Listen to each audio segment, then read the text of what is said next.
ہماری نیت بالکل خلوص نیت کے ساتھ ہم نے اس کورس کو کرنا ہے، اور نیت میں ہماری کیا ہونا چاہیے کہ جو کام بھی ہم یہاں پر کر رہے ہیں، جو کچھ ہم سیکھ رہے ہیں، وہ صرف اور صرف اللہ سبحانہ و تعالیٰ کی رضا کی خاطر سیکھ رہے ہیں، تاکہ اللہ سبحانہ و تعالیٰ ہم سے راضی ہوں، ہم سے خوش ہوں، ہمیں بہترین قرآن پڑھنا آ جائے، اور ہم قرآن کی ادائیگی اس طریقے سے کریں جس طریقے سے اللہ سبحانہ و تعالیٰ نے ہمیں حکم دیا ہے۔ تو اس کے لیے اخلاص نیت کی ہم دعا کر لیتے ہیں۔ اللہم اجعل عملی کلہ صالحا واجعلہ لوجہک خالصا ولا تجعل لأحد فیہ شیئا۔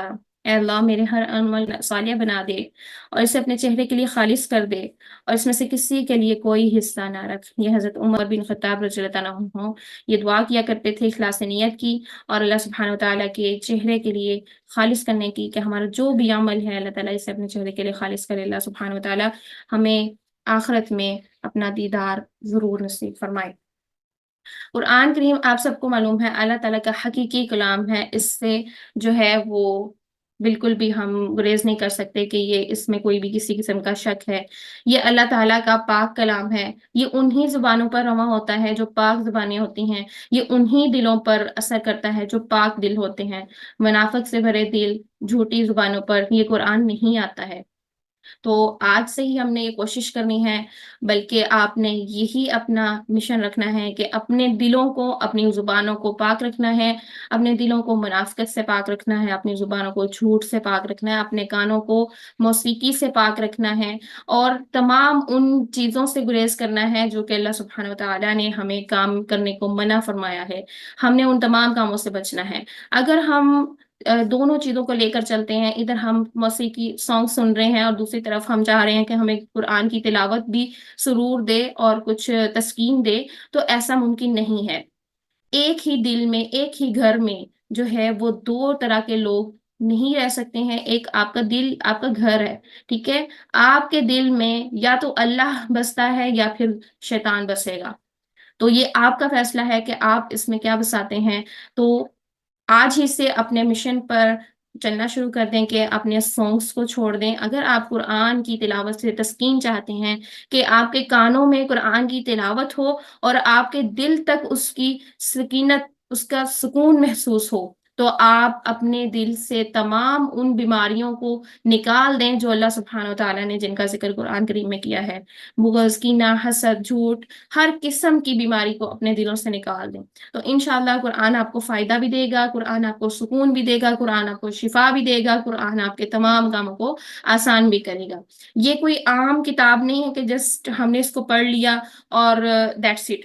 یہ ایسی کتاب نہیں ہے، یہ ایک ایسی کتاب ہے اور اس پاک ہستی کا کلام ہے کہ جس نے تمام کائنات کو تخلیق کیا، جس نے ہمیں پیدا کیا، جس نے تمام مخلوقات کو پیدا کیا، اور پھر تمام مخلوقات کو پیدا کرنے کے بعد ہمیں ان تمام مخلوقات پر فوقیت دے دی۔ کتنا بڑا ہمیں یہ شرف حاصل ہے کہ دنیا کی تمام مخلوقات میں سے اللہ تعالیٰ نے ہمیں سب سے اپر لیول پہ رکھا، ہمیں سب سے اعلیٰ درجے پہ رکھا، اور اسی حسد کی وجہ سے شیطان کو جہنمی قرار دے دیا گیا، کہ شیطان نے حسد کی وجہ سے انسان کو سجدہ نہ کیا، اللہ سبحانہ وتعالیٰ کا حکم نہ مانا، اور اس کو جہنمی قرار دے دیا گیا ہمیشہ کے لیے۔ اب شیطان اس قدر انسان سے حسد کرتا ہے کہ وہ تمام ان کاموں کو اچھا کر کے بڑا احسن طریقے سے ہمیں شو کرتا ہے کہ ہم ان تمام کاموں کو کریں جو اللہ سبحانہ و تعالیٰ نے منع فرمائے ہیں، اور ہم یہ سمجھتے ہیں کہ شاید اس میں ہمارا کوئی سکون ہے، ہماری کوئی انٹرٹینمنٹ ہے، ہماری انجوائمنٹ ہے، لیکن وہ صرف اور صرف وقتی طور پر ہوتی ہے، اور ہم ایسی دلدل میں پھنس جاتے ہیں کہ جس سے نکلنا ناممکن ہو جاتا ہے۔ لیکن اس کے باوجود ہمارا اللہ سبحانہ و تعالیٰ ہم سے اتنا پیار کرتا ہے، اتنی محبت کرتا ہے کہ وہ ایک توبہ پر، ایک آنسو پر انسان کے سارے گناہ معاف کر دیتا ہے، لیکن سچی توبہ ہونی چاہیے۔ تو آج ہی سے ہم سچی توبہ کرتے ہیں اللہ سبحانہ و تعالیٰ سے کہ ہم اس قرآن کو ایک نئے انداز میں سیکھنے جا رہے ہیں، ایک نئے سفر پر اس قرآن کے لیے ہم چلنے لگے ہیں۔ تو اللہ سبحانہ و تعالیٰ ہماری طرف آنے والے تمام شر کو خیر میں بدل دے، ہماری طرف آنے والی تمام آزمائشوں کو آسانیوں میں بدل دے، اور ہمارے لیے بہت ساری آسانیاں پیدا کرے، ہمارے اوقات میں اس قدر برکتیں عطا فرمائے کہ ہم اس قرآن کی بدولت، ہمیں اس قرآن کو پڑھے بغیر سکون نہ ہو انشاءاللہ۔ تو سب سے پہلے تو ہمیں اس کے حقوق کا جاننا ضروری ہے کہ قرآن کریم کے حقوق کیا ہیں۔ دیکھیں آج کل کوئی بھی ایسا نہیں ہے کہ جو اپنے حقوق کے لیے نہ لڑتا ہو، ٹھیک ہے؟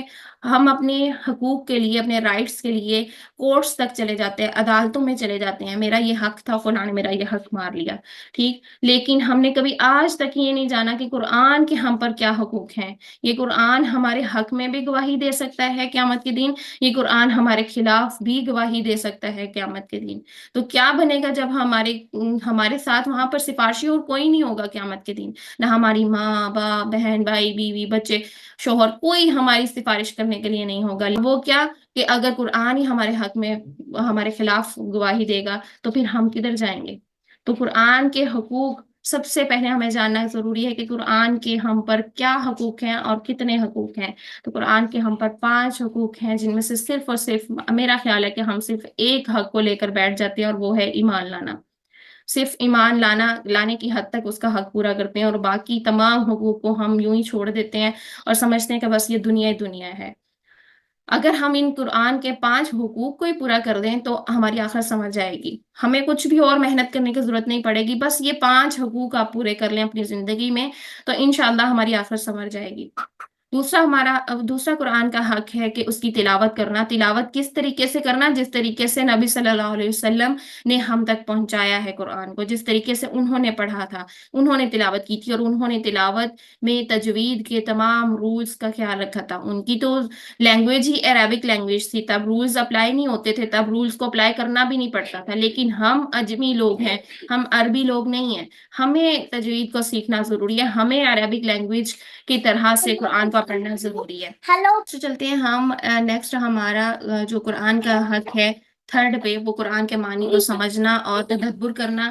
یہ آ جاتی ہے بات کہ قرآن کی تفاسیر کو دیکھنا، اس کے ترجمے کو دیکھنا۔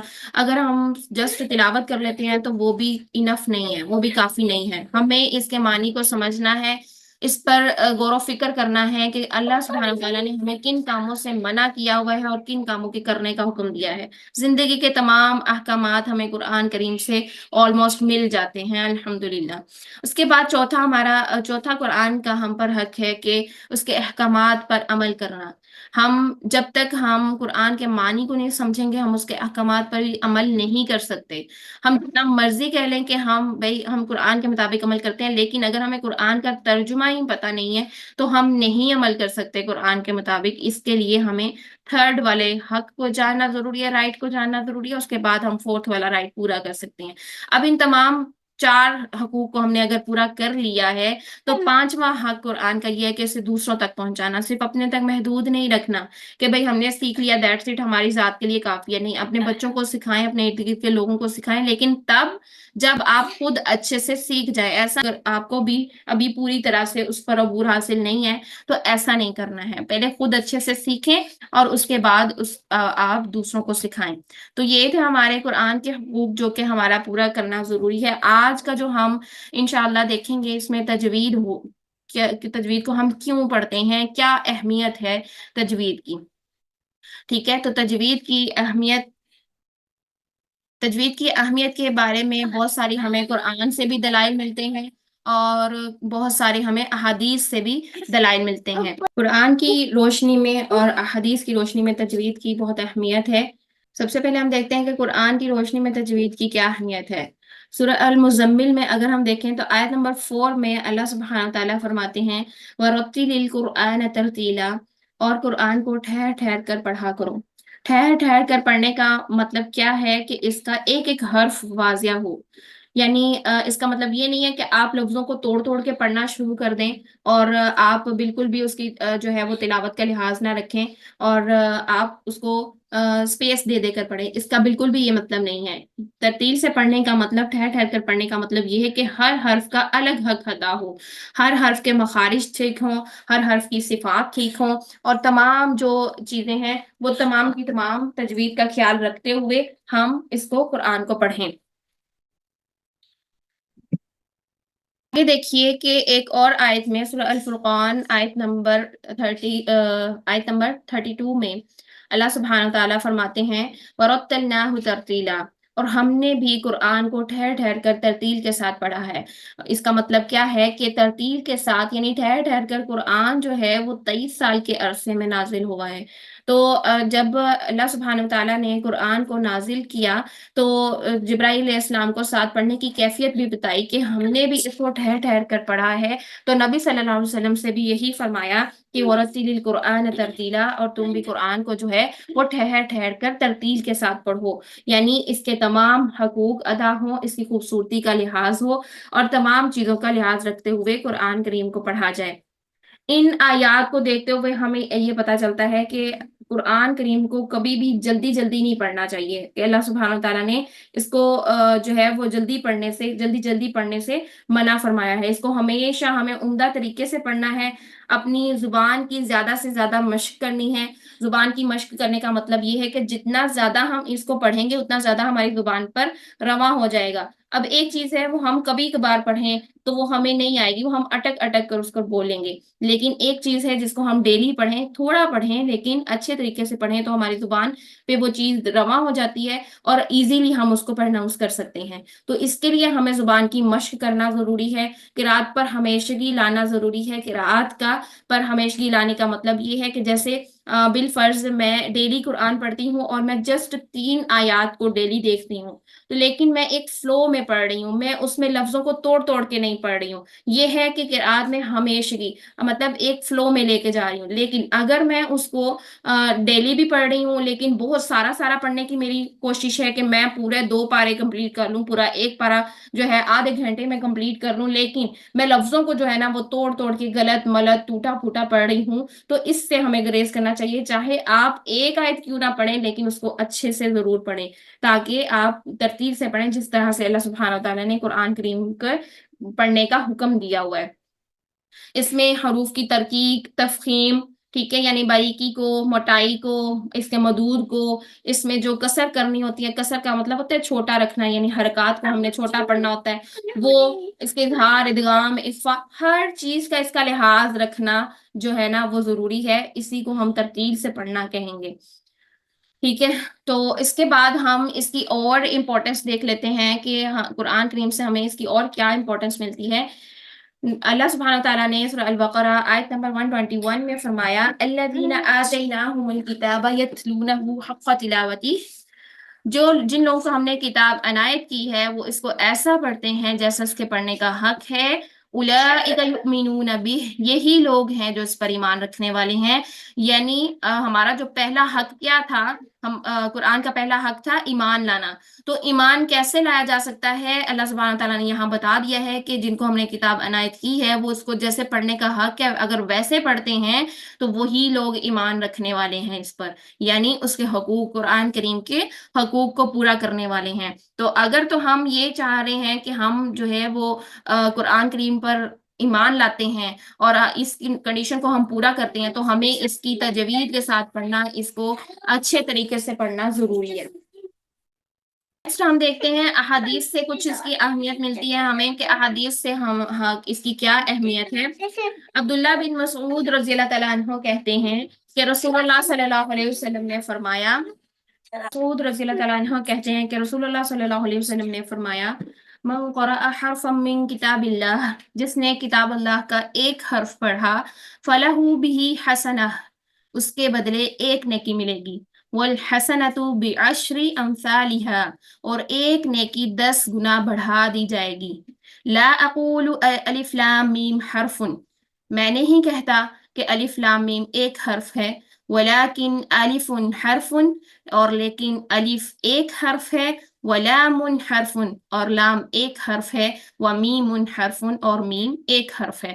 یعنی اگر ہم الف لام میم بھی پڑھتے ہیں تو اگر ایک حرف پر ایک نیکی ملتی ہے جو کہ ایک نیکی 10 گنا بڑھا دی جاتی ہے، یعنی ایک حرف پہ ہمیں 10 نیکیاں مل رہی ہیں، 10 نیکیوں کے برابر نیکیاں مل رہی ہیں، تو نبی صلی اللہ علیہ وسلم نے فرمایا کہ میں یہ نہیں کہتا کہ الف لام میم ایک ہی حرف ہے، بلکہ اس میں 3 حروف ہیں، الف ایک حرف ہے، لام ایک حرف ہے، اور میم ایک حرف ہے، اور اس طرح انہی 3 حروف پر ہمیں 30 نیکیاں مل جاتی ہیں۔ تو دیکھیں سبحان اللہ، اللہ سبحانہ تعالیٰ نے کس قدر ہمارے لیے نیکیوں کا انتظام کیا ہوا ہے کہ ہم مفت میں نیکیاں کما سکتے ہیں الحمدللہ، لیکن بہترین ادائیگی کے ساتھ۔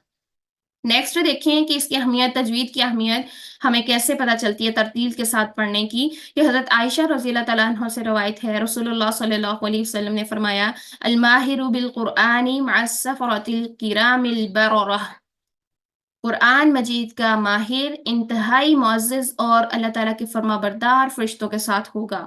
والذی یقرأ القرآن، اور جو انسان قرآن مجید پڑھتا ہے، ویتتعتع فیہ، اور جو ہکلاتا ہے، مطلب جو اس کو قرآن کریم کو پڑھتا ہے اور ہکلاتا ہے، وہو علیہ شاق، اور پڑھنا اس کے لیے مشقت کا باعث ہے، یعنی اس کے لیے پڑھنا، اس کے لیے مخارج کو نکالنا کچھ مشکل ہو رہی ہے، کچھ پرابلمز آ رہی ہیں، اس کی زبان سیٹنگ نہیں ہو رہی ہے، اس کو پتہ نہیں چل رہا ہے ابھی کہ کہاں سے کون سا مخرج نکالنا ہے، لیکن وہ کر رہا ہے، وہ اس کے لیے مشقت کر رہا ہے، اس کے لیے محنت کر رہا ہے، وہ چھوڑ نہیں رہا. کیوں کر رہا ہے محنت؟ اللہ سبحانہ وتعالیٰ کی رضا کے لیے. تو کیا ہے اس کے لیے؟ اجرانی، اس کے لیے 2 اجر ہیں. سبحان اللہ.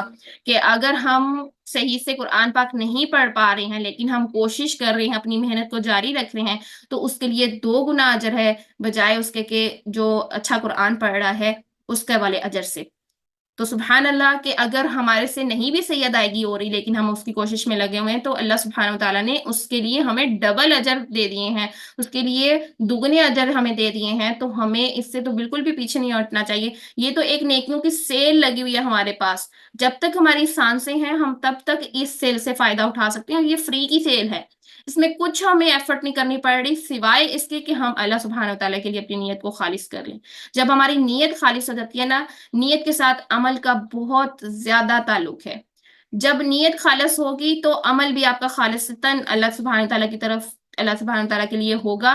تو ہمارا آٹومیٹیکلی تمام کام انشاءاللہ آسان ہوں گے. بہت سی مشکلات آتی ہیں، لائف میٹرز ہوتے ہیں، ظاہری سی بات ہے ہر کسی کے ساتھ آتی ہیں، لیکن اللہ تعالیٰ سے دعا کرنی ہے انشاءاللہ ہم نے کہ اللہ تعالیٰ ہمارے لیے بہت آسانیاں کرے. نیکسٹ دیکھتے ہیں کہ سیدنا ابو امامہ باہلی رضی اللہ تعالیٰ عنہ سے روایت ہے، انہوں نے کہا کہ میں نے رسول اللہ صلی اللہ علیہ وسلم کو فرماتے ہوئے سنا، اقرأ القرآن، قرآن پڑھا کرو، فإنه يأتي يوم القيامة شفيعا لأصحابه، کیونکہ یہ قیامت کے دن اپنے پڑھنے والوں کے لیے سفارشی ہوگا.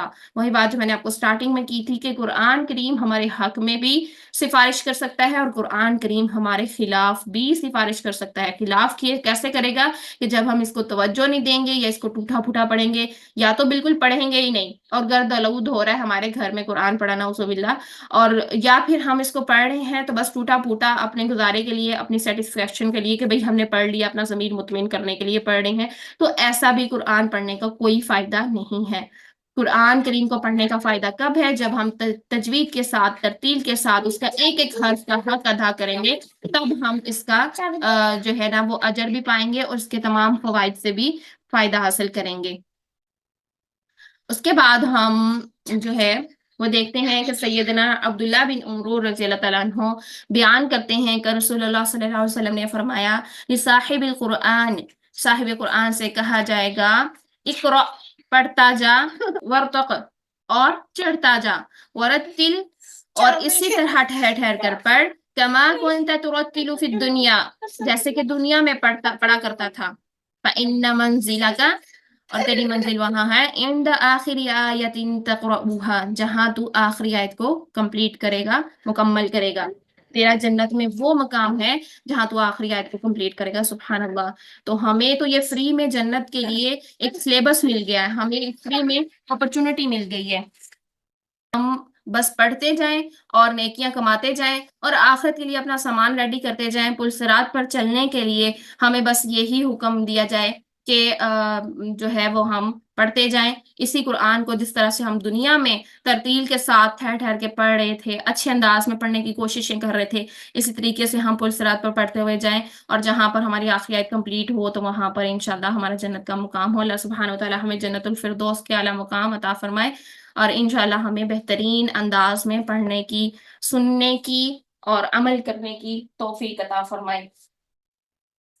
نیکسٹ، ہاں آج کے لیے ہم بس یہی دیکھیں گے کہ تجوید کی کیا اہمیت تھی. آپ سب نے احادیث سے اور قرآن کریم سے تجوید کی اہمیت کو جان لینا ہے، تاکہ آپ لوگ اگر کوئی آپ سے پوچھے کہ آپ کیوں پڑھ رہے ہیں تجوید، کیا فائدہ ہے اس تجوید کو پڑھنے کا، تو ہمیں اہمیت قرآن کریم سے بھی پڑھتا ہونی چاہیے، ہمیں اہمیت احادیث سے بھی پتہ ہونی چاہیے کہ اس کی اہمیت کیا ہے. ظاہر سی بات ہے، جب بھی ہم کسی چیز کا علم حاصل کرتے ہیں تو سب سے پہلے اس کی امپورٹنس دیکھتے ہیں کہ بھئی اس کا ہمیں بینیفٹ کیا ملے گا. ظاہری بات ہے، جب ہم دنیا کی بھی کوئی ایجوکیشن لیتے ہیں تو سب سے پہلے ہماری یہ وش ہوتی ہے کہ ہم سب سے پہلے یہ دیکھیں کہ اس کا ہمیں بینیفٹ کیا ملے گا. تو وہ جو بینیفٹ ہے نا، وہ ہم نے یہاں پر احادیث سے اور اپنے اس سے قرآن کریم کی آیات سے دیکھنا ہے. تو چھوٹی چھوٹی سے آیات ہیں، آپ ان کو یاد کر لیں اور ان کو جو ہے اپنے مائنڈ میں بٹھا لیں، ٹھیک ہے، تاکہ آپ کو کسی دوسرے کے لیے بتانا جو ہے وہ بالکل ایزی ہو جائے. بولتے ہیں اور ایزیلی بول لیتے ہیں، لیکن اگر کوئی اردو نہیں جانتا ہے، وہ اگر کوئی اردو بولنا چاہے گا تو ظاہر سی بات ہے کہ وہ اردو کے تمام رولز کو سیکھے گا، تمام چیزوں کو سیکھے گا اور پھر ہی اردو بول پائے گا. ٹھیک اسی طرح ہمیں عربک کے لیے قرآن پڑھنے کے لیے تجویدی قواعد کو سیکھنا ہے کہ کہاں پر کون سا رول ہو رہا ہے اور کہاں پر کتنا ورڈ کو لمبا کرنا ہے، کتنا اس کو چھوٹا کرنا ہے. ان تمام چیزوں کو ہم انشاءاللہ اپنے کورس میں دیکھیں گے. اللہ سبحانہ وتعالیٰ سے دعا ہے کہ اللہ تعالیٰ ہماری نیتوں کو خالص کرے، ہمارے اعمال کو قبول و منظور فرمائے، ہماری ان کوششوں کو قبول و منظور فرمائے، اور اللہ تعالیٰ ہمیں اپنی منزل تک ضرور پہنچائے، ہماری طرف آنے والے تمام شروں کو خیر میں بدل دے. اور جتنی بھی آزمائشیں ہیں ہماری اولاد کی طرف سے، ہمارے گھر بار کی طرف سے، ہمارے فیملی میٹرز کی طرف سے، ہماری صحت کی طرف سے، جتنے بھی ہمارے جو ہیں وہ آزمائشیں ہیں، اللہ تعالیٰ ان کو آسانیوں میں چینج کر دیں انشاءاللہ. اگر کوئی آپ میں سے کچھ کہنا چاہ رہا ہے تو وہ کہہ سکتے ہیں.